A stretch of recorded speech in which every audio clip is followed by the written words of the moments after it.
That one was spicy. So the Warriors have to play 48 minutes. So I see this going 7. I have it. I have the Nuggets in 7. Ant-Man, Batman, Watchmen, Lakers at 5. Well, it's money time now.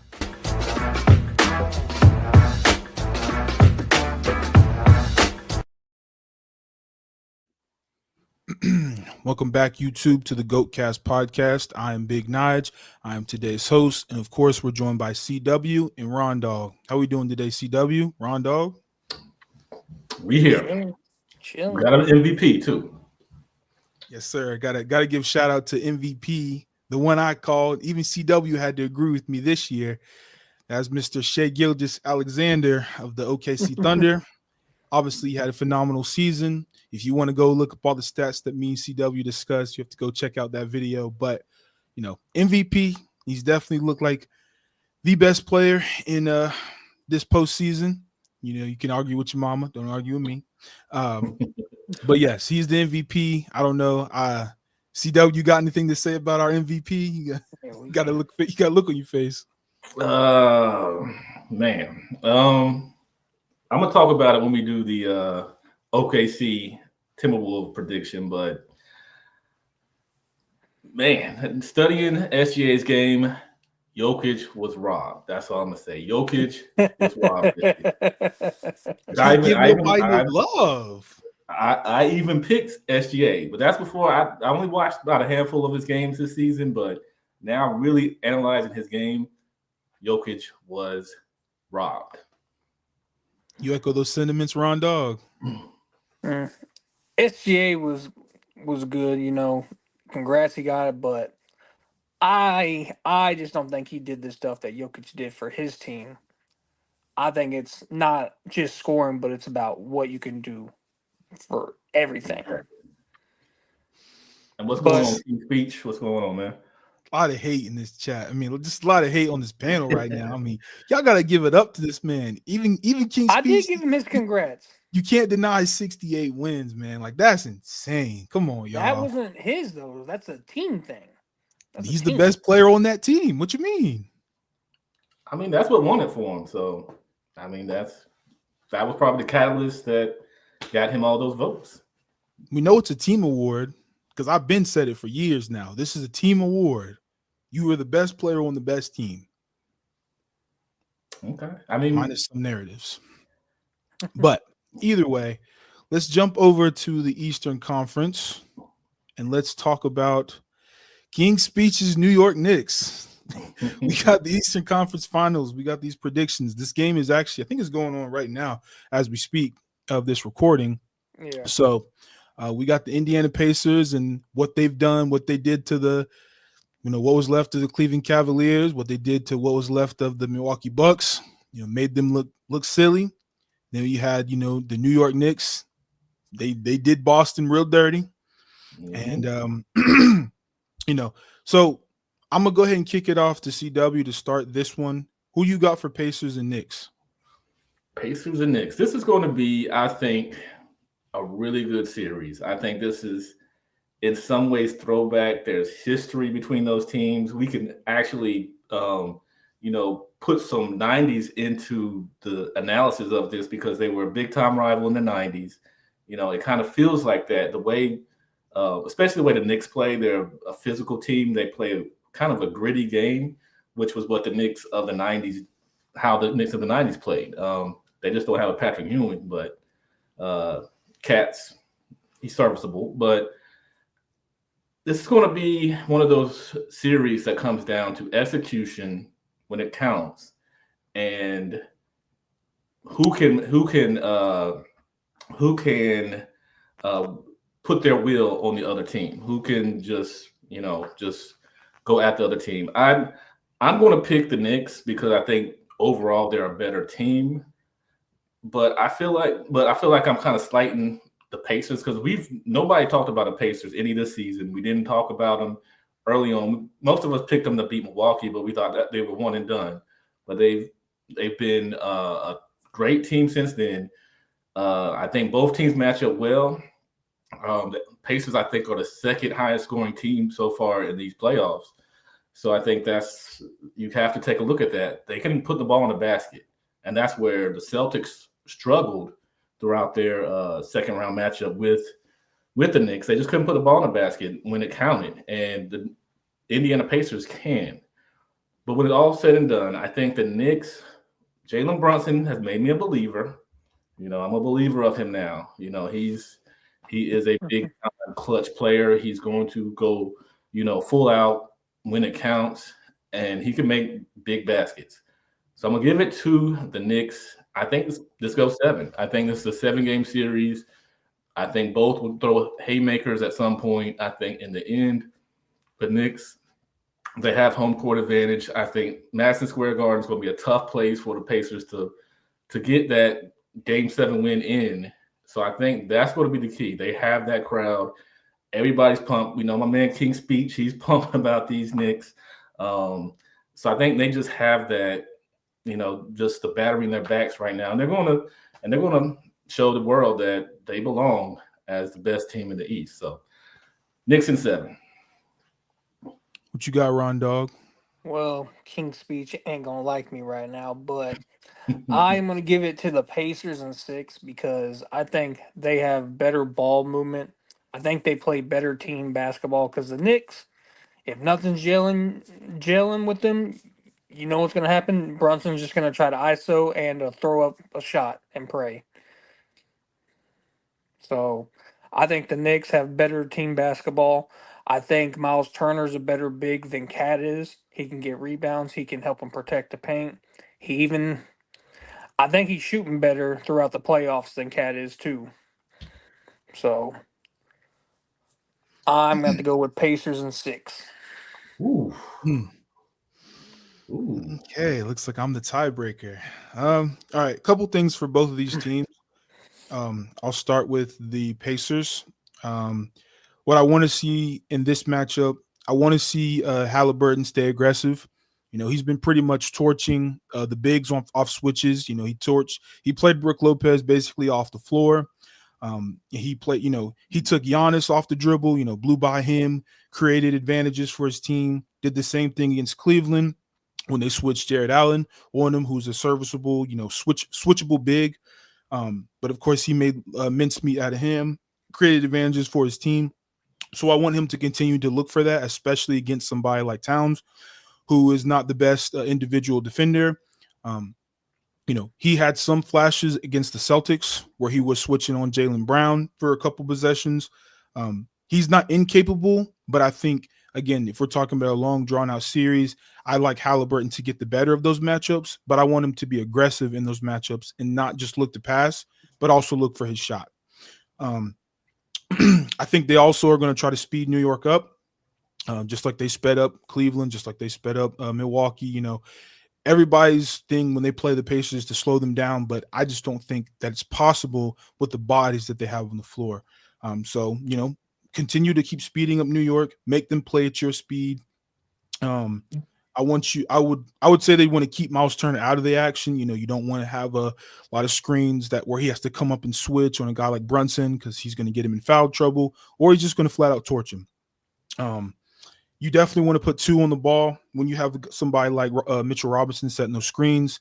Again, not that much of a threat as a roller. I mean, still a very serviceable center, but you want to take advantage of him setting that screen if you're the Pacers to jump on a guy like Jalen Brunson.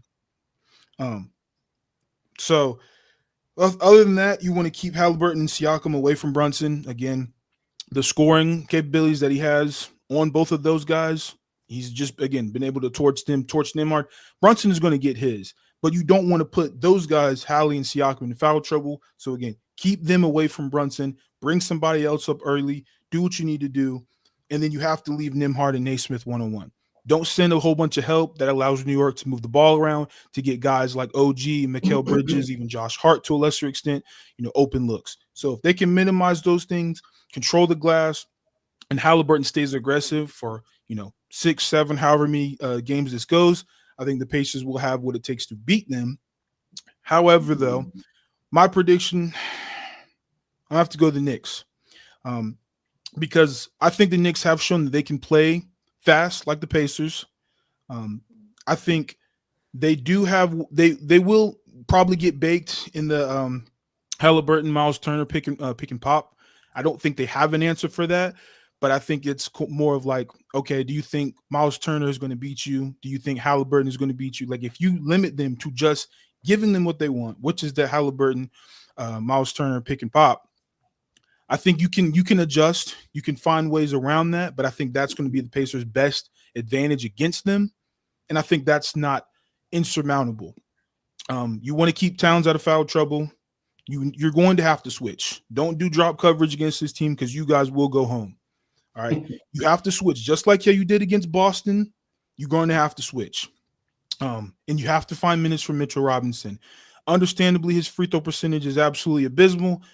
But if they want to employ the Hack-a-Shaq method, it actually plays to your advantage. It allows Brunson, OG, Mikal. It allows them to be aggressive, even Towns. It allows them to put pressure on them and make them foul you. And you're going to the line. Other than that, again, you want to keep Brunson and Towns out of the action. Again, you don't want them to get into unnecessary foul trouble. And again, you need Towns. You need him to be aggressive. You need him to be 20 and 10. You don't need him to be 10 and 9.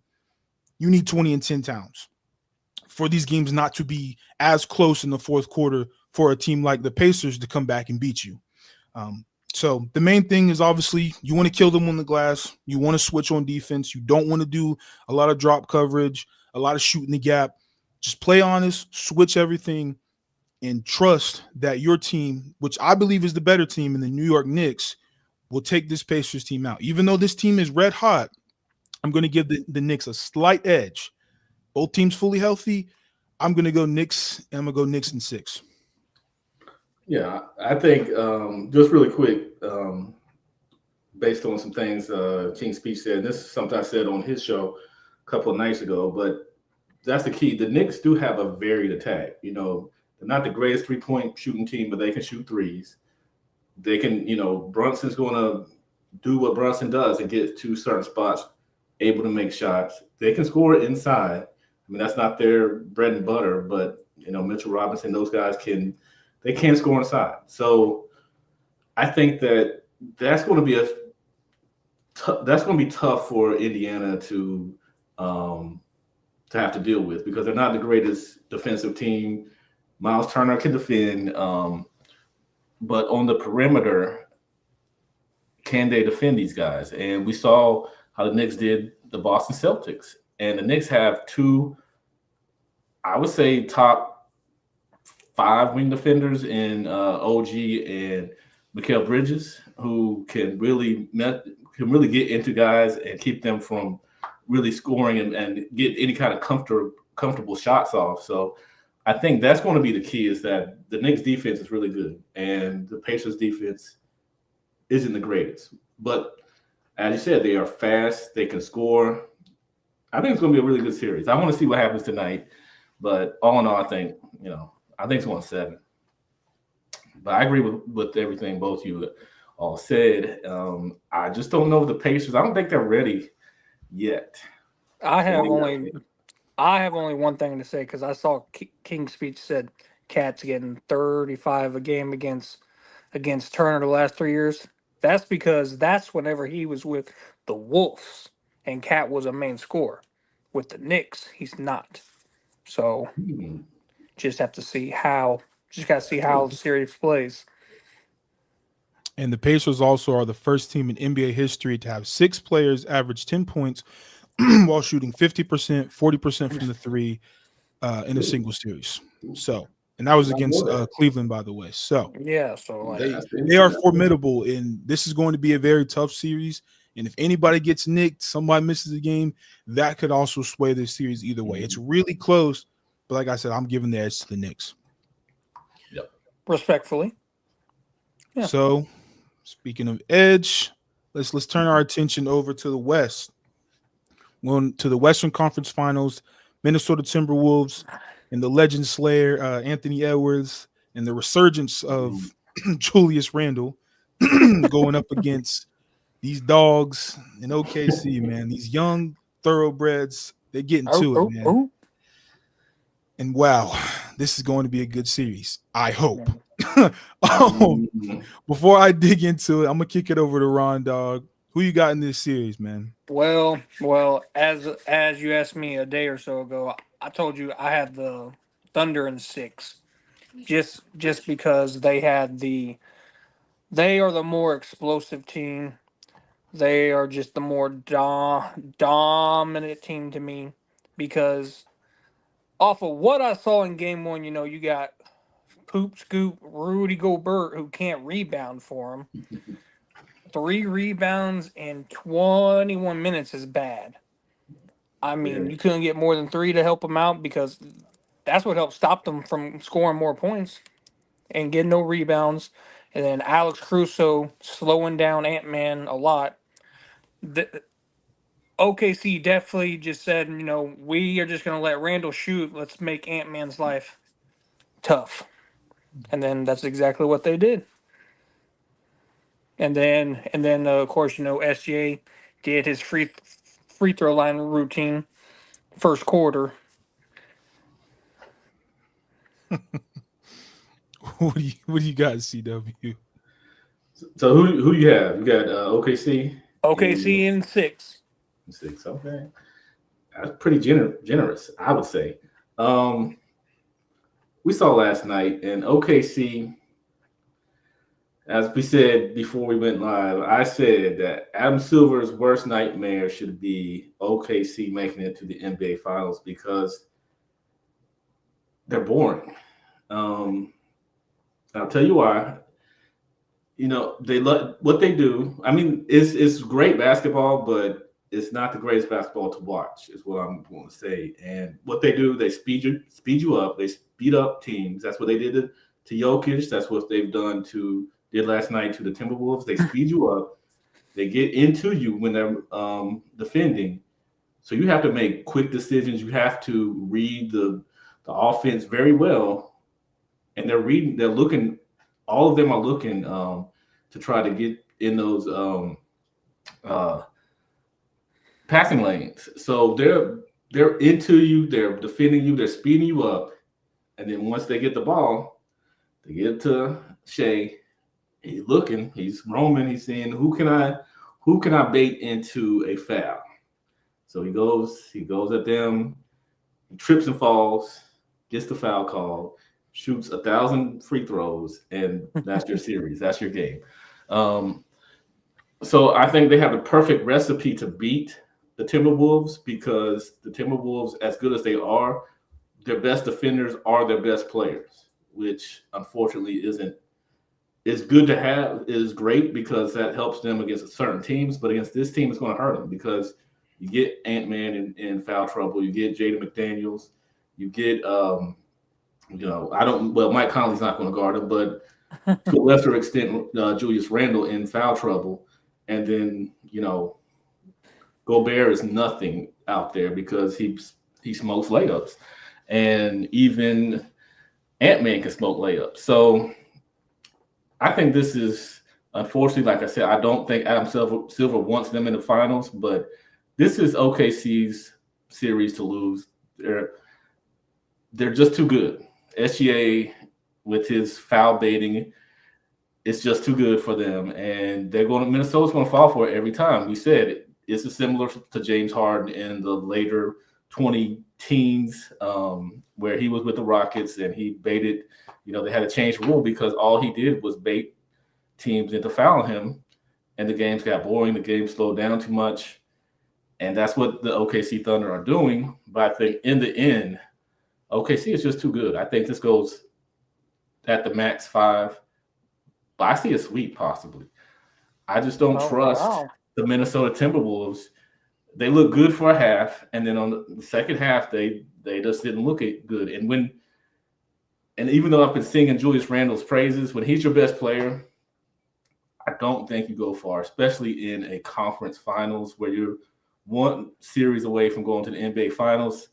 I don't think Julius Randle is the guy you put the weight of the team on and get to the next stage. So I think OKC is going to win in, I'm going to say 5, but I believe 4. And Chuck isn't even going to give him a game. That's crazy. I'm not going to give him a game because I just think that the way the OKC Thunder play, is going to play into it's going to pretty much kill what the Minnesota Timberwolves can do, because they cannot lean on Rudy like they did with the Lakers. Now, if this was the Lakers team, now I see why people say they wanted the Lakers against OKC, because I think they'd be the perfect matchup for OKC, but Minnesota is not. So I got OKC in 5. Quick question before I go. Go ahead. You would think the Lakers are better equipped to take out OKC than the team that beat them? I just want to hear you right. The team that beat Minnesota? No, the team that Minnesota beat the Lakers. Mm-hmm. You give the Lakers a better shot of beating them than the team that beat the Lakers. I give the Lakers a better shot at beating OKC than I do Minnesota. In what world are you watching? because number one, they can't speed up Luka. We saw that last year. Luka's going to get his against OKC. They can't. Lou Dort. None of those guys can. None of those guys can frustrate Luka. So he's going to get his points. LeBron, I don't think they're going to frustrate LeBron that much. It's going to come down to the others like Austin Reeves and Rui and all that. But I think between Luka and LeBron, they're good enough to withstand OKC's defense. I don't think Minnesota is good enough to withstand OKC's defense. We saw that last night. Wild. This man is lying in 4K. What? Listen, so you think OKC just flat out destroys the Lakers? This version of the Lakers? Did you not see what Minnesota did to them? I mean, look. I rock with the Lakers, but like, you got to be serious. Come on now. So you're going to put, yes, you have Chet, you have Hartenstein. So you're putting, you're putting a lot of stock in them to be able to get those rebounds and just outbig the Lakers. Yeah, especially if JJ Redick's not going to play our only center. Yeah, they're going to outbig the Lakers. They're going to outbig the Lakers. I think the Lakers match up better, because I think what they did last night, they frustrated almost all the Minnesota players. Like, they get into them. You see a Naz Reid just smoke layups dead at the rim. They're a good defensive team. I think the Lakers have a little more poise when it comes to their ball. That's one game though, Chuck. I know. I'm not going to overblow it, but I saw last night. Teams have good games and bad games. It happens. What I saw in the Denver series, I think, I just think that the Lakers could have, I think, fared a little bit better. Okay. All right. I'm going to leave this Lakers OKC talk alone. Yeah, I'm going to get back to the Timberwolves. Let me, one caveat. If they played Jackson Hayes. Now, if they don't play Jackson Hayes at all, and they lean on LeBron as the 5, then it's barbecue chicken. Yeah, I agree with King's speech. But if they play an actual big, I think they match up well. Nah, not this version of the Lakers. When they get some more pieces, I hear you 110%. But with no rim protection, and you got Mr. Y'all call him the free throw merchant, whatever, foul merchant, he is going to feast on any defender that they put in front of him. And he's going to hunt for Luka. He's going to hunt for Reeves. He's going to have a buffet line to the basket. I know what you're saying, but I think they can match them point for point. That's what I'm saying. I don't think they can, because I think OKC's defense would absolutely smother the Lakers. Yeah, Luka might get 30, but LeBron might get 20. Reeves might get 9, maybe 11. Like, they have plenty of bodies that they can throw at the Lakers, because they really only have a big 3 in terms of offensive production. Smith, all we got to do is take care of one of them. Finney Smith can hit them threes. Yeah, maybe one game out of the series, then he might go 1 for 7 the next. Like, I'm sleep on that. But anyway, back to the Timberwolves. I think both of y'all are being a little unfair, because this goes into our next segment, but I'm not going to get to it yet. But the Timberwolves were chilling. Like, they was chilling with the AC on 60. They just got done packing up Golden State. They were in cruise control. The Thunder came off of a tough series against the Nuggets. Like, whatever you want to call it, whether it's rest versus coming off of a hard series, either way, you got games to play. So I just want to get that out the way. So for this series, because I definitely think Minnesota definitely has a shot. They're not going to shoot absolutely abysmal like they were in game one. I think that was rust. I think Anthony Edwards will definitely play better. They will make adjustments. Jaden McDaniels will play better. So what this series comes down for me, for Minnesota to have any chance of winning this series, right? They're going to have to make sure that they contain them on the glass. Julius Randle is going to continue to feast, not just in the first half, but in the second half. He's going to have to punish them because he's bigger, he's stronger. He's been able to finish very well around the basket. His three ball's been going. They're going to need him.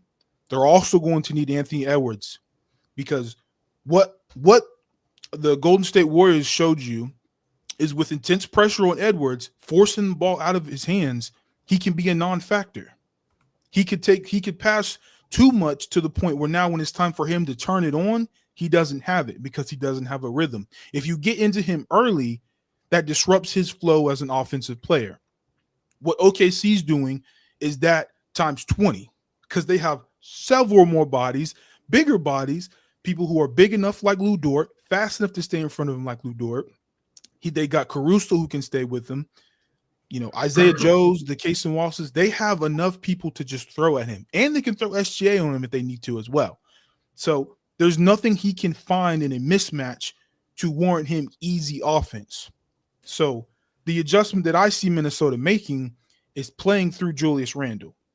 And as crazy as that sounds coming from me of all people, they're going to have to initiate the offense through Julius Randle.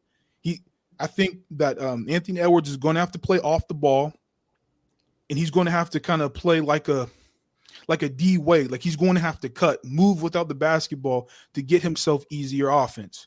They're going to have to increase their pace, the Minnesota Timberwolves. They're going to need to use McDaniels and Reed as a screener. I think both of them have shown that they are very capable both in the pick and roll and the short roll and the pop.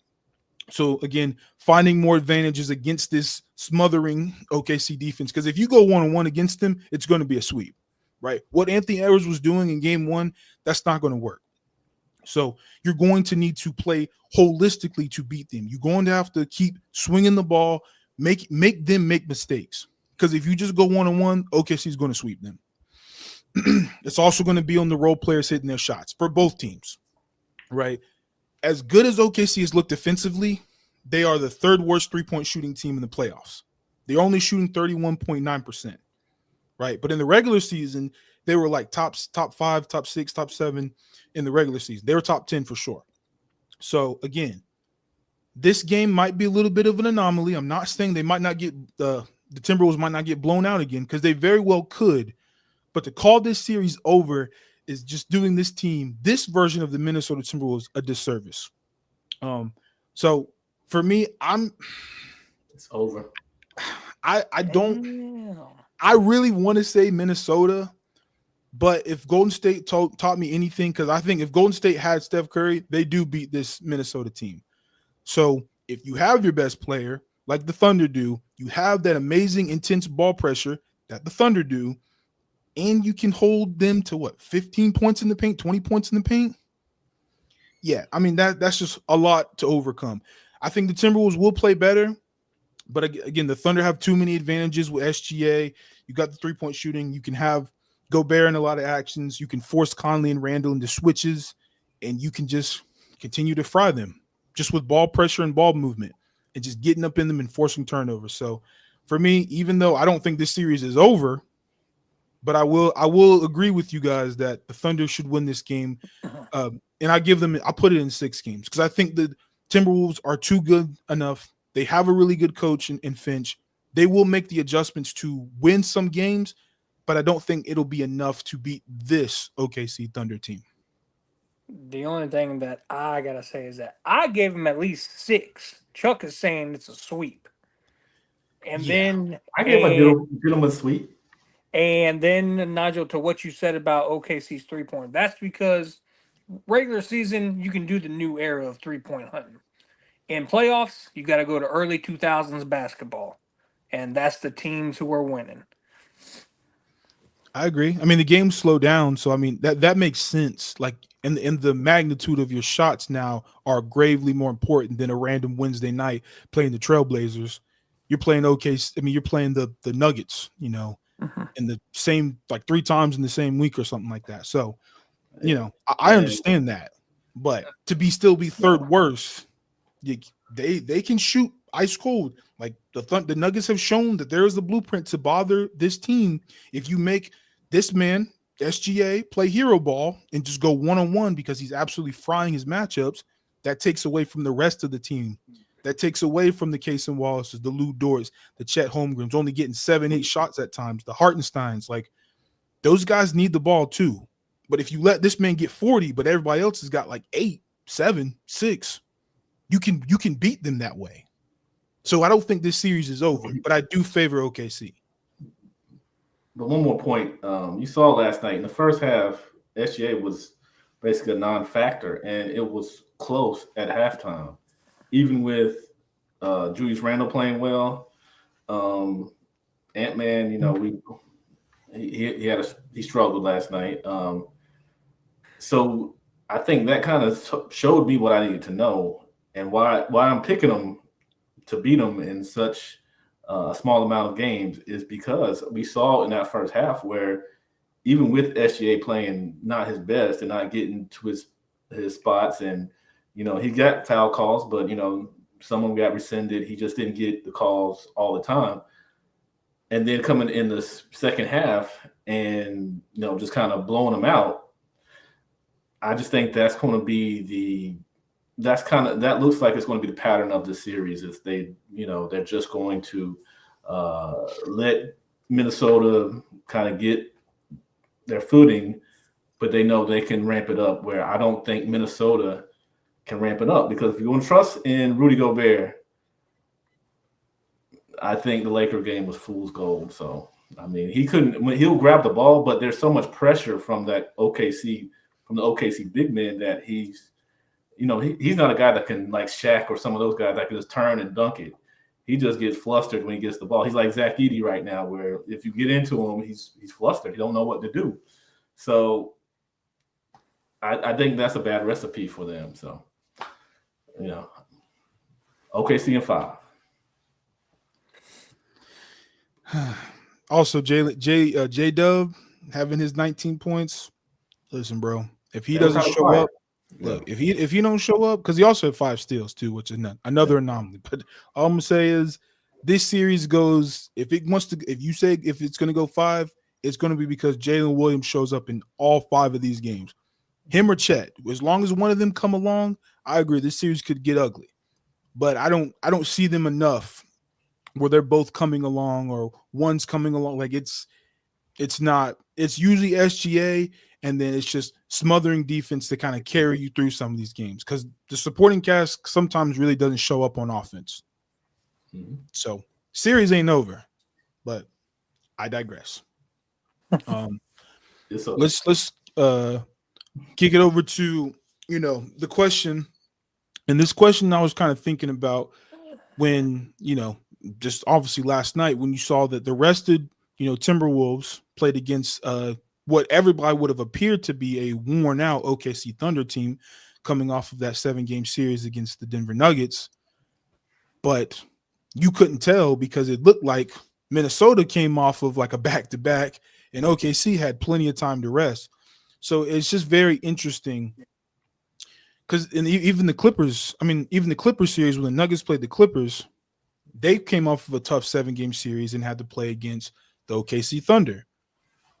What they do, they ended up beating OKC, who had been resting after smoking whatever was left of the Memphis Grizzlies, right? Magic. So that kind of had the question building in my mind of like, do these teams, do they really benefit from, having rest in the postseason? I can understand the regular season because there's so many more games and they're really not that important. But in the postseason, we've seen that teams with rest often lose. So now I wanted to kind of kick the question and get y'all's perspective, and I'll start with CW. But like, do you think in terms of the playoffs, do these teams need more rest? Like, is there an advantage to blowing out another team to then wait patiently for another team that say they're going in a 6 or 7 game series and you close yours out in 5 or 4? Do you have an advantage to do that? I don't think so because going to having been to a lot of AAU tournaments, thanks to my son, it seems like teams that play a game and then have to play a game like just right after, and you've been sitting for an hour or two, they benefit from that. So, I'm trying to guess. Are you saying if a team beats a team quickly and then the other team beats them in say 7 games, should they give the 7 game team a few more days to rest? Or are you Well, saying? I'm saying like when, like, for example, like this last series, right, where you had the Timberwolves who had a few, I think it was like 4 or 5 days, something like that, of rest, and then OKC had to like turn around and, like, I think it was like in 2 days go back and play the Minnesota Timberwolves. Like, is there a benefit for a team like Minnesota? Like, do you think could there be a benefit of, like, if this is a long drawn out series, could it swing in Minnesota's favor because they took care of business and had Okay, that rest? okay. Or do you think it doesn't matter in the grand scheme of things? I think when you're one and done, in the case of tournaments, it's not a big deal. Here, yes, it could be because they had a long, grueling series with the Denver Nuggets, but they're a young team, so I don't think it's going to affect them. But if you said another team like, say, Milwaukee, or to a lesser extent a Denver, these type of teams that have veteran players, I think it does affect them because having to get back on the court 1 day or 2 days later after a 7 game series, because those guys have to play big minutes. And if this is a back and forth tussle and you have a team that's kind of formidable with them, it's going to be taxing on you because you got to get right back out there. You got to fight because each series is more important. So you got to think about that. The second round was important, but conference finals are super important. So you got teams that are scheming for you, that are going to try to do everything to get that W. So you're going to have to be at your tip top levels. And, now that it's a game almost every night, I mean, yeah, I think it does benefit the team that gets a little bit more rest because yeah, they just get more time to adapt, get ready for you. And then, like I said, if you have veteran players on your team, it's going to hurt you because they've got to play big minutes. And, we saw how some teams just run out of gas. I mean, Jokic ran out of gas. And, if they went to this next round, he probably would have been a non-factor for at least, 4 games. And once they got to the 4th game, he probably would be a non-factor because he's tired. So I don't know how you would fix something like that because you can't tell who's going to win in how many games and how quickly their series is over. But I do think it can benefit the team that gets a little bit more rest because, fresh legs are better than worn out ones. What you got, Ron Dog? Well, I think a team waiting for a series to get over. I think it's a advantage for them because they're well rested against a team who's been fighting to try to move on. Mhm. I think really the Wolves weren't mentally prepared for the force that OKC brought to them first game. I think that's really what made them not look so good. They just weren't prepared for that type of defense. And then along with, the stuff that they can't control, the calls from the refs and stuff that's out of their control. But I think really it's the amount of rest days between the games because that's what Aaron Gordon was talking about during his second round is that if they had more time between the next game instead of 1 or 2 days, possibly 3 days, that would help. But but that's that's just the opinion of one player. If they choose to change that in the future, who knows? Okay. It was good. Both of y'all gave me good perspective on this. I was just curious because for me personally, it could go either way, but I think that I don't think there's an advantage for that rest. I mean, unless you're in a long drawn out series, but like most of these series we anticipate will be. Um, but I just think I don't know. I think of it like when you like playing pickup basketball and like you're playing, and then you got to sit out and the team. So let's say you sit out, like we on a team, right? And we play, and then we have to sit down for 2 games before we can get back on the court. We got to go play the team that just won 2 straight. Their legs are ready, their bodies are moving, like they're in a rhythm. All they got to do is play us. We have to get back on the court. We got to warm up, got to get our joints warmed up, got to get our shots back in tune from sitting down. So I think the team that just got out of the trenches is actually has an advantage against the team that's rested because you don't have to turn your body around if you're just playing. If you literally just got done playing, it's a little bit, ice, a little rehab, whatever, and then you're right back out there. But if you had like 4 days, or in our case, say we sat down for 4 games, like yeah, we're gonna look rusty. Our joints aren't gonna be ready. We're not gonna be, as dialed in as a team who just fought tooth and nail for back-to-back games where they had to play for game point. And the intensity picks up, and y'all know how pickup basketball goes. So for me, I think the team that's just got out of the trenches is a team that actually has the advantage over the teams that are just sitting at home waiting to play them. Personally, As the resident old man of this crew, 20-year-old legs, that's true. 35 to 40-year-old legs, that's different because we need a breather. Like for you, it's easier to, when you got that adrenaline still going, you just, you're in a rhythm, all that, yes.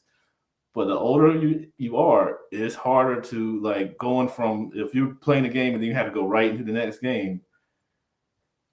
Is a lot tougher, especially now if you're a kind of a perimeter player, you might can do that, but your legs are not going to be what they are. And shooting is what your legs. If you're a big man and you got to go down there and bang bodies with other big men, you're not ready. You're not prepared to go out there with another guy. You got to be out there pushing around and keeping them from the block, off the block, and keeping them off their sweet spots. So I get what you're saying because there was once a day where, yeah, I wanted to be that on that team that just won and be going to the next game because I'm still ready. But as I get older, no, I need that one or 2 game little breather to get my body right, to get, I'm gonna be walking back and forth on the court to kind of keep my adrenaline going, but I need that little breather to be able to maintain against these younger guys. So it kind of depends. Luckily, OKC doesn't have a veteran team, so I think they're okay in this situation. okay. So I'm gonna ask you guys, out of these last 2 topics, which one do y'all want to hit? So do y'all want to discuss which team can return to form quicker between the Nuggets and Celtics? Because I know we just got done talking about both of those teams. So we can deep dive that, or we can talk about how do you feel about parity in the NBA. Okay. I put the Nuggets and Celtics one, but I kind of wouldn't mind touching on the parity. Okay. By all means, the floor is yours. Yes. And I think that parity is a wonderful thing. I've seen a lot of people that have commented about this, that they're more excited now because, you got a new team, you got new teams, fresh faces in the conference finals, fresh faces that potentially will win a championship. I think that's great. But when is the NBA at its best and most exciting? Actually, is when we do have a dynasty or teams that are able to get back to the finals, teams that are somewhat dominant, because what do most viewers like most is to see the underdog versus, the reigning champions. So when you don't, because they want to see them knocked off. They want to see, who can take down the Golden State Warriors, who can take down the Chicago Bulls, who can take down the Los Angeles Lakers in the 80s. So I think that it's great in some ways, great for the league because it's showing that it's not just a top heavy league. But I think that it's not so good because viewers, they invest in these teams and these players. And when, you got small market teams like the Pacers potentially winning the championship, it's hard to get, unless you're from Indiana, it's hard to get the people behind you and to get the viewers behind that. So I think it's a good thing and a bad thing in that I think viewers like it better actually when there's dynasties and when there's dominant teams, which they say they don't, but they do. But I think it's better for the NBA with parity because now you know us in North Carolina, we can say Charlotte might have a chance because the Pacers had a chance. We don't have the team the Pacers have, but they're a small market team, and they We ain't build. got no chance, big dog. I mean, We ain't but got we no have hope I that saw the our head front shake. office I knew can it build a already. team. If the Indiana Pacers can win, then that gives us some hope. But other than that, I think the era of dynasties and the eras of dominant teams is better. But I like the parity. I'll say that. But I don't think it's good for the NBA to have too much parity. Yeah, that Charlotte's it's a pipeline, so it's a dream in the wind. Because We're gonna get it our together. aspirations rely on LaMelo Ball's ankles, and those can't seem to hold up. So um, Dang. I'm gonna just say this, and then I'm gonna kick it over to Ron Dog.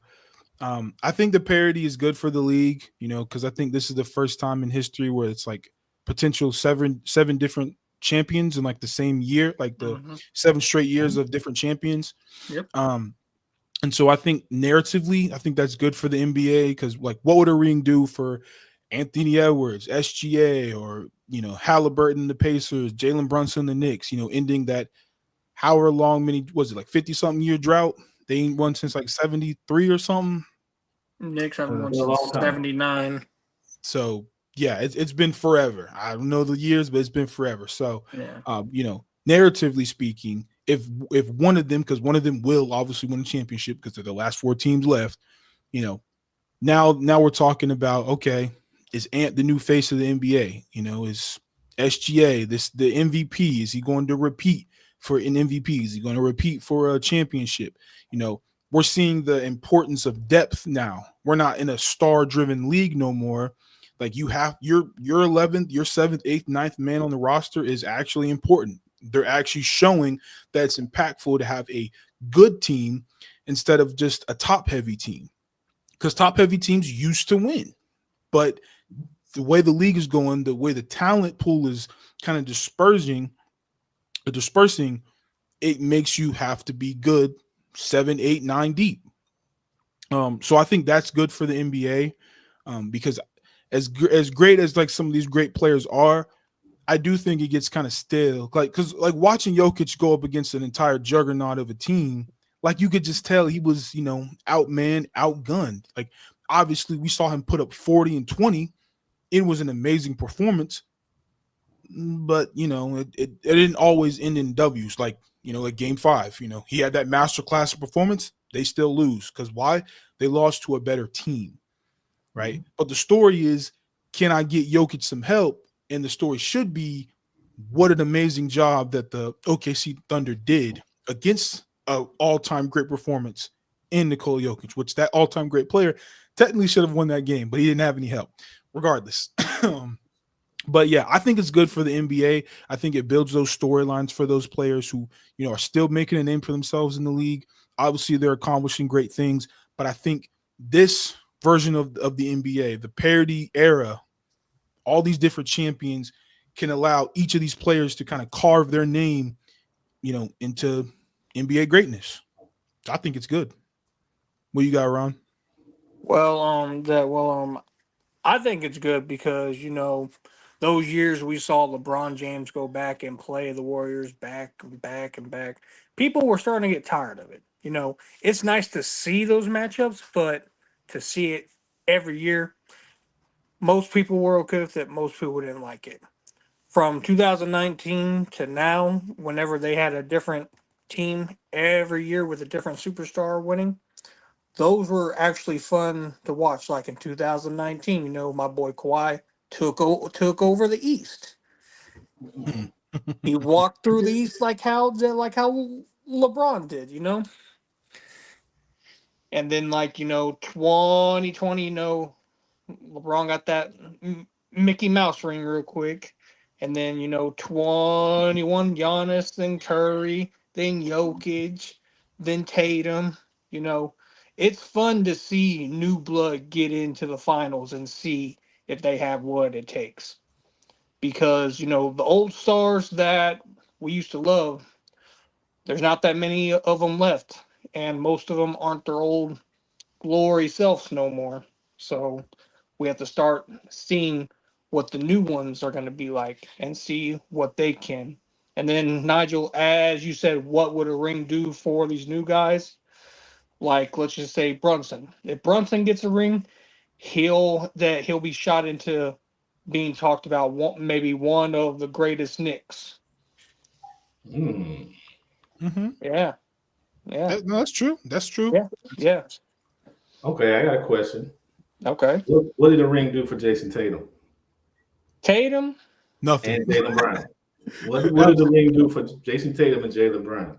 Well, puts them up there on the hierarchy just a little bit, but Tatum quote unquote best player still doesn't have a finals and MVP.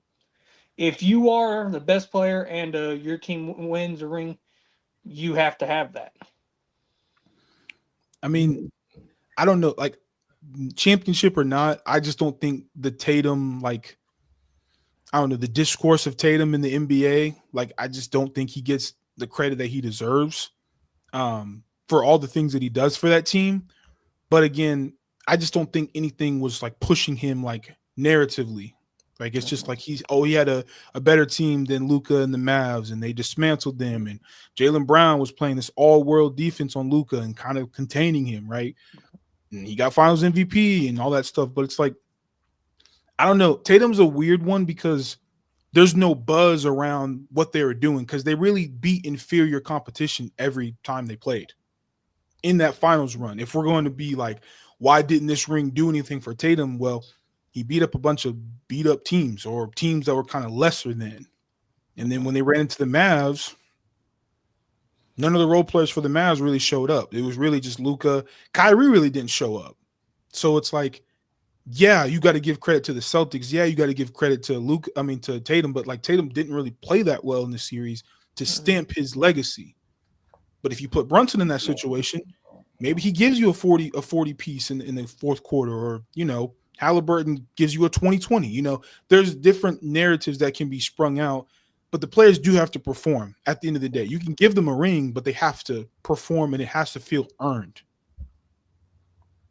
The only thing that I gotta say, just to add on like the Tatum thing, is that like I know most of the young players, they're all just trying to get the calls, but he looks every time he goes in or shoots something, he's always looking at the ref saying, "Oh, he fouled me."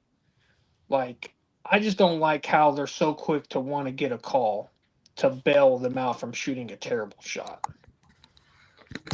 Well, my point with that was, Ron Dog said if Jalen Brunson wins, that'll catapult him to,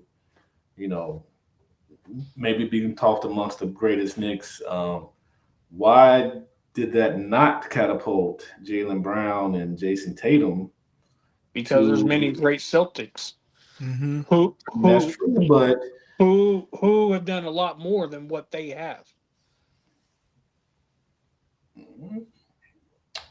Okay. I mean, is Paul Pierce the all-time great Celtic?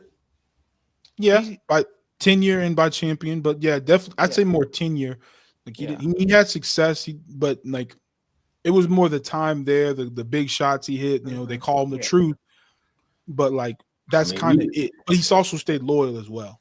Yeah, he's been to the same amount of finals as the Jalen Brown and Jason Tatum. He won the same amount of championships they've won so far, but we're saying they just haven't. They're not, for whatever reason, they can't be at that level, even though they've won it. we say that the competition was inferior. But look at the 0-1 Lakers. Who did they play that was other than the San Antonio Spurs? They did beat the Spurs. There we go. But who else did they beat that was, that great? But it's also the performance. Like I said, you can give these players rings, but if you don't have a historic performance to stamp your name in there, like if you're just getting by with like a, maybe like a, 17, 19 points, 11 rebounds, 5 assists, like that's not really stamping your legacy. Like it's just kind of like, okay, our team is better. I don't have to play my best basketball and we can still win. Like that's not showing the world, showing fans, hey, my name's Jason Tatum and I'm putting a 40 ball on the Mavs to close them out. Like that's the kind of stuff that you would want to see to then propel him to those, all-time great levels. Because he's already got the resume, but not the performances. To add to Nigel's point, Giannis's first finals, he dropped 50.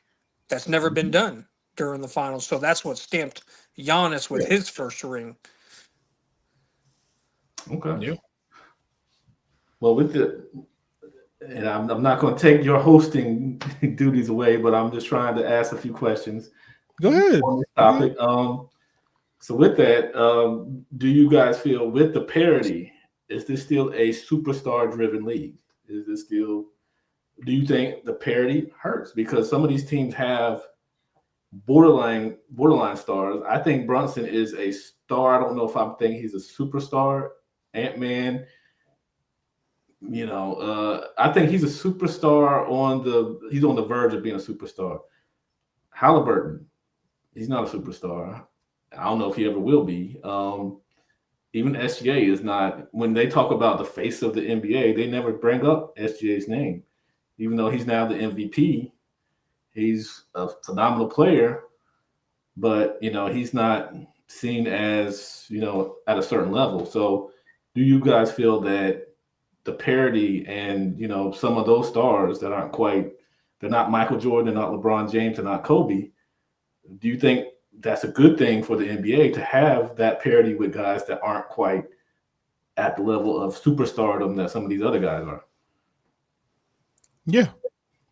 Okay. I definitely, I think having more parity is not a problem if you're not going to have a super ultra mega star and like a Kobe or LeBron and MJ, Shaq. Like at that point, now it's just more of like an arms race, right? You have all these really, really good teams, but if they get a couple more pieces here and there, they fine tune this, maybe they get a new coach, like now it gets back to basketball. Now it's not just driven by, okay, can this guy get 20 free throws? Can this guy drop 60? Can this guy get, 30 and 20? All of those things are definitely appreciated, but I think the game is getting away from that because there's so much more talented players. You can go 7, 8, 9 deep. And these role players now have a chance to really like submit themselves. Because like you said, there's a Derek White out there, there's a Peyton Pritchard out there who can bail out your superstar players in Jaylen Brown and Jason Tatum, right? This is their time. This, like I said, the 5th, 6th, 7th, 8th, 9th guy on the roster can actually make an impact now because the gap between these players that are going against each other isn't that much. Like it's not like LeBron against the rest of the Raptors, and then they have to all of them have to play up to just this one guy and the rest of his team. This is the Cavs, this is the Pacers. Who's a better team? You have to look at the X's and O's. You can't just summarily just say, oh, the Cavs are better than the Pacers just because they got a better record. That's where we're at today. Yeah. Well, I think it's good, but as Chuck was saying that they see Ant as an emerging superstar, but they see Jalen and them as not superstars yet. I think they see Edwards as one because Edwards shows more emotion and gets some explosive plays. Jalen, I see Brunson as a superstar for the Knicks. He is their best player. He's the one that's got them this far. He's a superstar for the Knicks. Let me explain why I said I think this playoffs is going to, if things continue to go well for him, I think this playoffs will cement him as a superstar.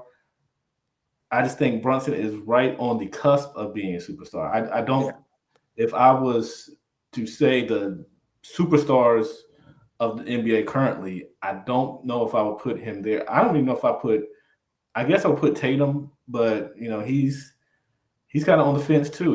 It's because of LeBron, Steph, KD. They are so. I feel like they're so high above that I think it's hard to get in that superstardom on that superstar level because we're still talking about them, even though these guys are in the league. They're playing some of the best basketball in the league, but yet we're still talking Steph, LeBron, KD, and that's it. And I've said this many times, Chuck, CW. Mm-hmm. That's the problem. One of the reasons I think that MJ is coming to NBC, and if you're around my age, so you remember a lot of NBA on NBC, right? Yeah. I mean, anybody that was around up until 2002 when they switched over to ESPN. Every time they showed a team on, they would give you like the star of the team, right? So it could be the Indiana Pacers, and that's what made Reggie Miller. Mm-hmm. Even though if people consider Reggie Miller a superstar, it's hard. I mean, it's hard not to consider a Brunson because Reggie Miller was considered a superstar because every time you saw him in a big game on NBC in the playoffs, it's Miller time. So these are the things, on the intros, he was one of the couple of players that they showed. Yeah. Pictures. So when you saw Seattle, even before they had, I used to watch Seattle, and even before Gary Payton they would show Dale Ellis. They would make Dale Ellis a big deal. If you got a team on TV, well, who's their star? And I think if a team is good and they get national TV games, I mean, right there when you said Tatum, I mean, wow, Tatum is very, very, very, very good, and we're still stuck on KD, who didn't even make the playoffs. Steph, who overachieved a little bit, but wait a minute, they were a playing team. You got, what was LeBron again? They got knocked out in the first round, won one game. Like it's time for a new generation to get pushed. Like y'all guys down in Charlotte, y'all got LaMelo Ball. People don't get to see LaMelo Ball, but 1-2 times a year. He's a terrific player. And I think one of the reasons why Jordan is coming back to NBC, because, they said, oh, well, he's going to set all his friends. It's not about – see, that's the problem. It's only been about 3 players. And it should be – in my opinion, see, that's the thing about – I think there's at least 15 to 20 superstars, right? So I think there's probably – it should be around 1. Maybe you got a team with 2 superstars, right? And then, you got a superstar, at least 2 superstars for every – 3 teams, right? And then a lot of those other teams have stars, right? So some team, Jason Tatum, bro, he's top 9. He's like top at worst 7 in the league. He's probably legitimate top 5, and people just don't put him there. I think he's a superstar. Unfortunately, we're not gonna see him in the 2026, but right? Yeah. Look, the parity. The parity is good for the league, I think, because, right, like as we say, the team, like everybody gonna say the Knicks haven't won since '73. Well, guess what? Not only the Pacers not won in the NBA, the last time they won in the ABA was '73. They won 3 championships at the beginning of the ABA. So it's gonna break there. OKC has never won, right? Well, the last time they won as a franchise was Seattle in '79. With downtown Freddie Brown and Gus Williams and these guys, right? So if anybody knows the history, if we're gonna talk it, no team in Minnesota, as we know, never won, right? They never even been to the finals. Now they've been to back-to-back conference finals, which is the 3 in there, and KG took them to 1 in 2004, right? So that's it. So this is gonna, it's gonna be a new team getting the crown of championship, and that's great. Like two years ago, we saw Denver crown a champion, right? Mm-hmm. So for the first time since. I don't know. I think they won in the ABA. I think they did win in the ABA too with Dan Issel and them guys. But well, according to what they say, that was Denver's first championship. So they didn't win in the ABA. Them was an ABA team. Yeah, that was what Yeah, they you have said. to look up. I know. I have to look it up. The Nets won a couple. Yeah. Indiana apparently won 3. The ABA only lasted about 8-9 years. So yeah. So, but I think Denver might have won. I'm not sure. But yeah. So at the end of the day, like it's gonna be a breakthrough for somebody, and I think that's pretty exciting. Both of them lost Big Nine. He said he was having connection problems. Connection problem. Okay. Okay. Okay. Right. Okay. Okay. So hopefully they'll come back. But yeah. I mean, and that's made me think of maybe that's a topic for a later day. Is who are the superstars, or who do we feel are the superstars in the NBA? Oh yeah. And who are the non-stars? I mean, who are just the stars? Because in my opinion, with Brunson, like Brunson's leading the NBA in playoffs points. You lead the league in score. You lead the playoffs in scoring. I mean, it's you got to put him there. I mean, another thing, I know what it is though too. You want salesmen, right? The league was built on the commercials, the Gatorade, the my MJs, right? Mm-hmm. And Brunson is becoming a pretty good salesman. They had a national AT&T commercial with the Nova Boys and all that, podcasts and all that stuff. So I think, when it comes to that, I just go, see, I can understand that part, but let's go by performance, Just when you have big time performances like that, it's kind of hard to deny someone a superstardom, But again, I would say, again, 15 to 20, if your standards are higher, that's cool. But then it's like, okay, well, superstars and stars. So you probably have about, in my opinion, 15 to 20 superstars and about 20 to 25 stars, right? Mm-hmm. That fair enough? So, yeah, I mean, so every team should have at least a star. And I think that's better for the league. Because, again, I want to see teams, like a lot of these teams, like people didn't realize how good Minnesota was. No, they didn't. And you saw me because I've been following them just because of the two Knicks there. Wanted to see that, did we make a mistake? I think it was a win-win for both teams. I said it from the beginning of the season. I thought it was a win-win for both teams. Both teams kind of got what they needed. You also see one thing too is the salary cap, because if you look at Boston's situation and then you got these repeater taxes and first apron, second apron, bro. Yeah, we like real talk. One of us, we got to get one of these capologists on here, somebody who knows the cap really, really well to kind of explain to our audience just how this goes. But when you start to think of it, because Boston in their situation, right? They can't. Al Horford is the only guy that's a free agent, but their price tag is already $500 million to bring. So the cap is 224.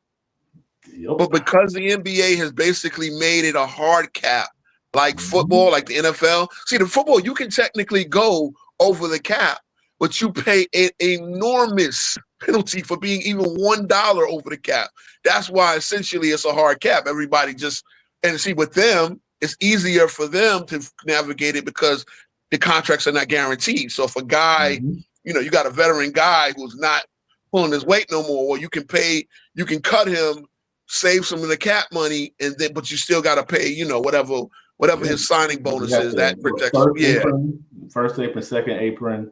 The third apron is the hard stop. So, it's and so if they knows it, because so with Boston's team, they don't have to do something with one of those guys, because they're going to be so far over that they're not going to be able to do anything. They're not going to be able to make any kind of movement. So they're going to have to It's funny for me to get this guy props, right? But Nick Wright was breaking it down perfectly. And he said, look, these guys are under contract. So Cole Hauser makes $14 million. Mm-hmm. If they traded Cole Hauser for a league minimum player, okay, they can save roughly $13 million on that $14 million. And then, that goes down, but they still are over the second apron, so they're still paying. Then they got to still sign our whole Big Al. Big Al, if he's coming back, he's going to make at least $20 million. Yep. Now, every dollar you pay him, you got to pay, I think, $4 to $6 of his salary. So, like, for every dollar you pay, Big Al at $20 million is going to cost about $80 to $100 million. That's That's what it is now. So it really is hard, and that's why I say we're not going to have a repeat champion for a while unless a team is able to build a team with like OKC and the Knicks are the only two teams that I can see doing it, repeating, because they're the only two teams that can bring their players back. Because like the Knicks players, well, we're over it and we're willing to spend the money over to try to go to back-to-back. But we at least have our players under contract, and whatever it is, OKC was built on so many young players that they, that's why they had the $31 million to overpay for Hartenstein, and they really didn't even overpay for him because he's been a you see the on off and the win percentage when he plays, it's amazing. So, but that's it's a new NBA. The rules made it new. Player, so. Again, and again, like I said, those guys still play great, but the other guys playing great as well. Like, again, LaMelo Ball is averaging 28 points a game. I wanted to see him on. Now, of course, he's always getting hurt. If you keep him on the court, he's great. Yeah, well, if you keep on the court, and that's the thing. But there's there's a lot going on. I wanted to speak on that, like a little bit on the two series, if you don't mind. So I remember, we went over on your show. Yeah, go ahead. Yeah, we did. Yeah. And so now that I'm watching, like the Knicks games in the second quarter, this is a slugfest, boy. Where there ain't nobody missing. So the Knicks, and then I saw the game one. For my takeaways from game one with Minnesota OKC. Mm-hmm. That game was a lot closer. I don't know if you watched the whole game all the way through. I was actually on 93 Zay from halftime on. I was basically on the cast with him.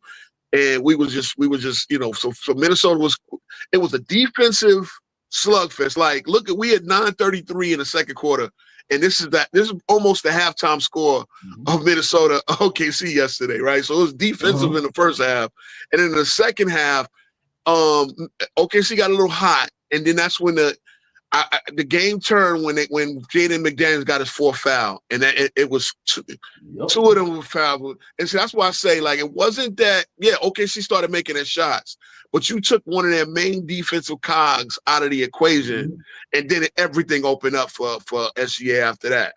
So, again, those calls, it's like, sometimes you would have a grab on the perimeter, a little incidental grab on the perimeter. They don't call it, but then SGA will break free and then fall somehow. No one's touching him anymore. You called him from the perimeter, but that perimeter shot didn't make him fall. That perimeter contact didn't make him fall. So, but two things I noticed about Minnesota, and this is the problem. This is where they got to. You have Ant-Man, you got 15 points in the paint. You got Rudy Gobert, you got again, I know Hartenstein is a bulky guy, but they sat him down for a good portion of the second half. And I don't know why Finch didn't come back with Gobert. I understand the three, he wasn't very aggressive, but there was a couple of dunks. I did see him get 2 dunks in the first half, right? And Randall was cooking. Randall was going to play that good downhill ball, and then they was leaving him open for 3. But Naz Reid, the MVP's cousin, Nickeil Alexander-Walker's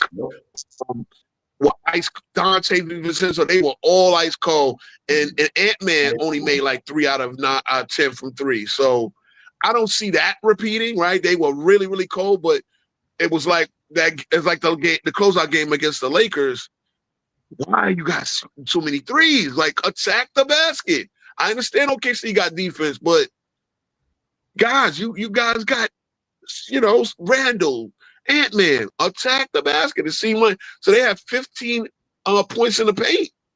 That cannot repeat. And then the 3-point shooter, 3-point freeze. It was like a deep freezer from outside, especially in the second half. So, but so I like them to make adjustments.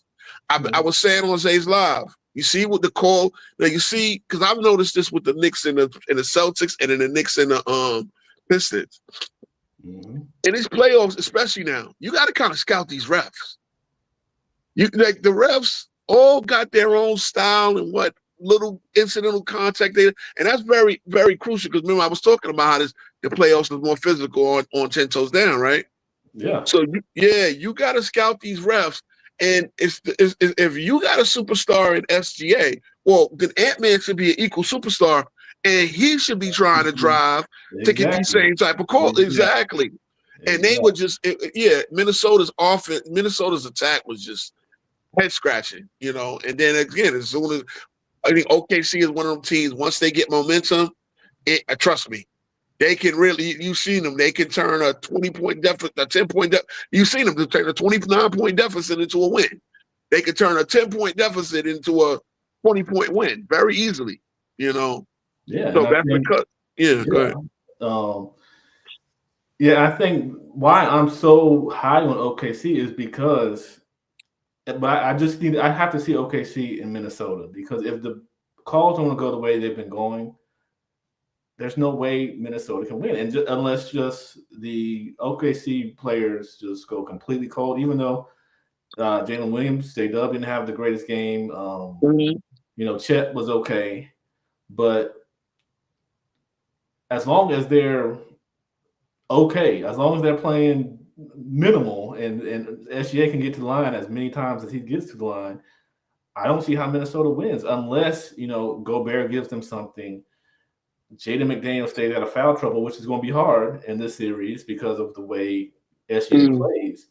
I just think it's going to be a hard series for Minnesota, because I saw Ant-Man getting frustrated. They were all getting frustrated. Yeah. Jamal Murray in the Nuggets series, he was getting frustrated because you can't guard him, because he's just like a pinball, bumping into guys. And I really thought, look, he was 2 for 13 in the first half.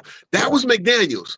I said McDaniels was the key to the Lakers series, because I said he could guard anybody one-on-one.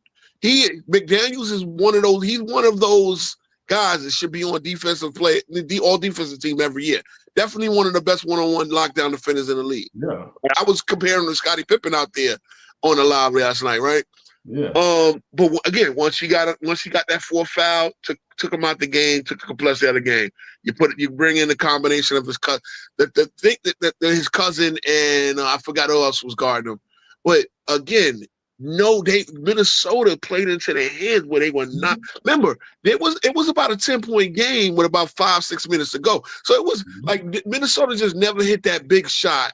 Nas Reed, when I saw Nas Reed missed his free throw, I'm like, bro, he got no confidence in his shot tonight. He's aiming the free throw. He missed an easy layup on the. Oh, he missed the easy layup in the first. I think it was first half or early second. And they took him out of the game. He was his head just didn't seem like it was in it. Yeah. So I mean, and again, maybe it's the rust, and that's what I'm saying.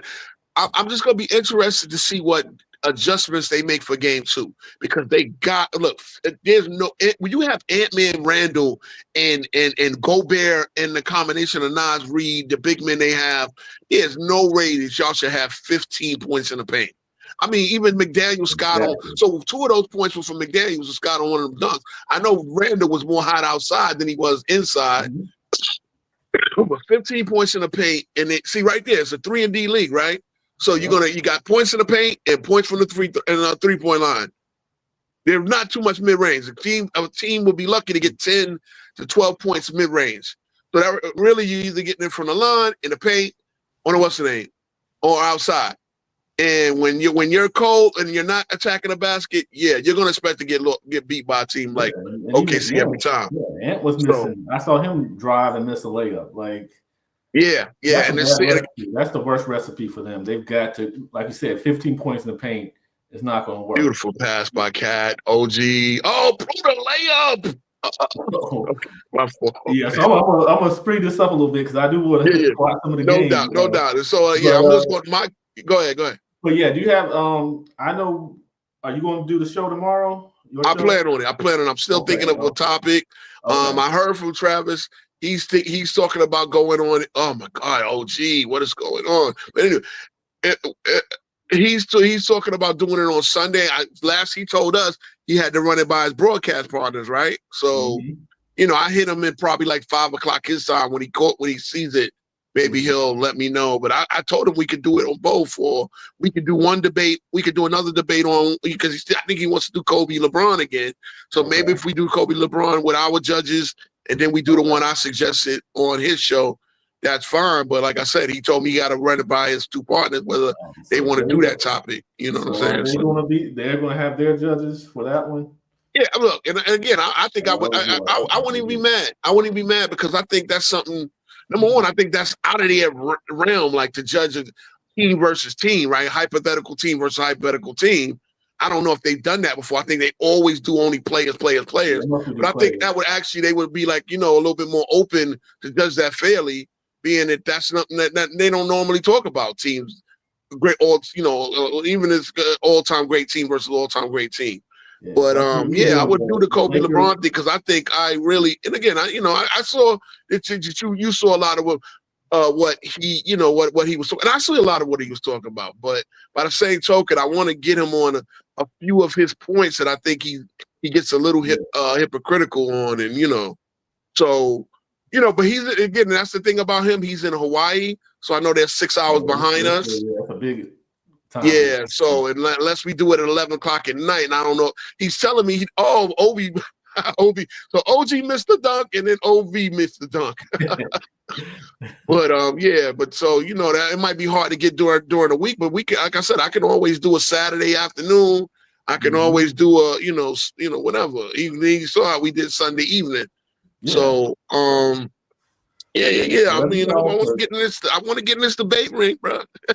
yeah. You see Dart starting his. Yeah, I saw that. I saw that, and they're gonna go 1-on-1, and that's what it's all about. I think because that's what Dart saw. What I saw. See, I told Dart too when you go. I said, look, I'm ignorant. I'll just pull up, and I'll pull up. I was on there.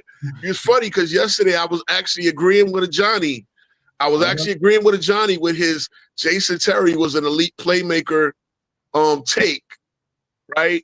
And it was like, well, I mean, I see where you're coming from because in his role, Jason Terry was an elite playmaker. In his role, like he wasn't elite, like one of the best playmakers in the league, but in his role, that's why he was such a great sixth man, and that's why all the great sixth men would, he kind of got me. But again, I knew what he was. I knew what he was trying to do. He was trying to actually make the case that the Heat were overachievers in 2011. Which, I mean, come on, bro. We all know that the Heat were the odds-on favorite to win it all. Nobody gave the Dallas Mavericks any kind of. Nobody gave them much of a chance. Now, again, I get what he's saying. Again, it's one of those situations. We slept on the Mavericks. Like the Mavericks were actually better team than given credit for. They did sweep the Lakers. I understand Kobe wasn't 100%, whatever, but they did sweep the Lakers. They did beat. I believe they beat OKC to get to the finals. I think so. Yeah. So they beat a young OKC team. But yeah, the Mavericks were a better team than given credit for. But by the same token, then also realize that was the only year that Mavericks team was going to do that because they lost Tyson Chandler, Dirk. Everybody was pretty much the one run that team had in them. You know what I'm saying? So remember that. But, my Spurs were banged up, and the Grizzlies just ran over us. But if we were not banged up, we would have been in the finals. For sure.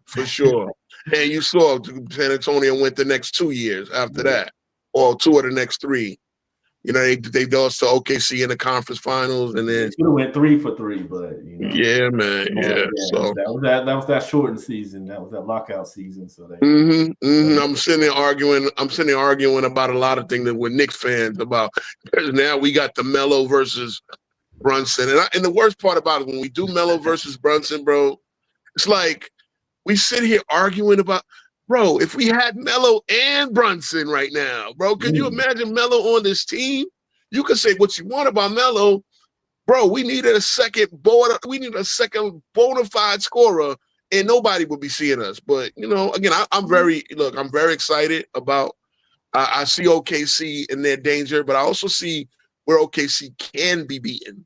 And, you see that if you're disciplined, and you got waves of defenders to throw at SGA, and you're not going to just let him, get 30 every. Look, he's going to get his 30.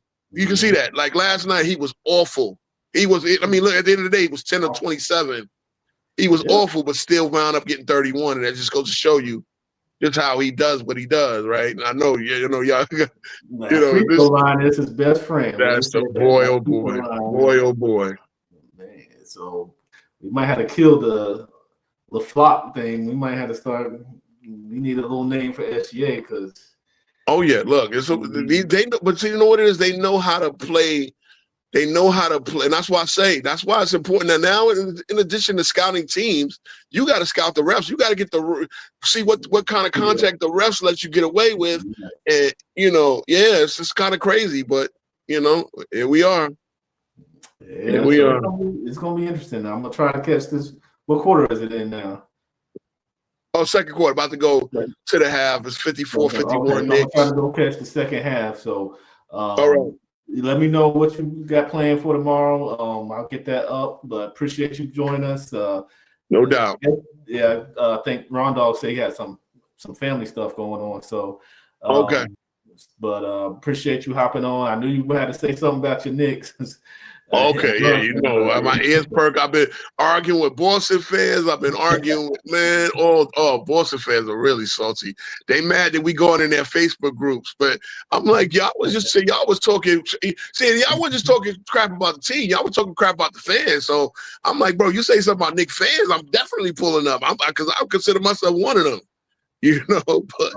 But I think this is good for the NBA because exactly rivalries are starting. I mean, exactly, and that's exactly what it needs. So I like that. I like it. And now you guys, the Knicks and the Pacers, so the East is starting to pick up where these better teams are starting to form a little. Yeah, we're gonna get you. And I had to count how many. Knicks. That's got to be the most. Out of any team since like in the last 30 or 35 years, that's got to be the most any two teams have played each other 9 times. That's a lot, bro. Oh yeah, that's a lot. I mean, maybe a couple of teams out west played each other a lot. Maybe even Lakers and Spurs only played 6 or 7 times, right? Or no, they actually played 8 times. So that might be Because I'm trying to think throughout the 2000. Yeah, and they played them in the 20. Yeah, we were just going over it with Travis. We were going over it, right? Yeah. So it's. But it's. I think that's good. I like the parity too, but I think the rivalry is coming back and the teams actually building identities. Like now, they're known for their toughness. They're known for the closer in Jalen Brunson. So these teams are creating their identities. Yes. It's not all copycat, right? It's not all copycat. It's not all. Look. I'll say this again to anybody still watching. The Knicks beating the Celtics was good for basketball because you did not need 5 teams taking 55 threes. First of all, Minnesota shows you just how bad it can. When you take that many threes and they not dropping, come on, son. They showed you just how bad it was, You can only score 88 points when you do that. So 53 threes taken, you scored 88 points. You need another game plan. That's a bad recipe in basketball. If you're not hitting, then you need a plan B. So has to go back to the drawing board. Yep. There's an O's out there to get them boys playing a little bit, moving that ball a little better than they did. Moving the ball, they get something in the mid range, get something in the, get more action in the paint. Come on, OG. All right. So with that said, we're gonna close it out tonight. Appreciate you guys for watching. Please like and subscribe. That's the only way we can keep going on this channel. So if you give us those likes, we can, it pushes out to other viewers and we can grow and we can continue to do our thing. Once again, appreciate King's Speech for dropping by. Big Nige, Ron Dog. I think Big Nige had some technical difficulties and Ron Dog had somewhere to go. So props to them for being here. So we'll be back tomorrow for 10 Toes Down. And I got a new backdrop for you as well. I'll let you see that a little later. But we got a little setup for your show. So all right. Yeah, still thinking of a topic because it might, Travis might pull up. I don't know, but still thinking of a topic. But more than likely, we just gonna get on some what's going on in these playoffs. Probably just playoff reaction, game one reaction. Same thing I'm probably doing here. And I don't know if my Maine is working. This was the night off. We should have tried to slip a show in, but no, we'll figure it out though, because he said his days off go back and forth. So we'll figure something out. Okay, so I'll probably join y'all for some time tomorrow too. So all right, cool. Always appreciate the support, the help. Yeah, no problem. So all right. With that said, we'll be back tomorrow. So have a good one. No doubt.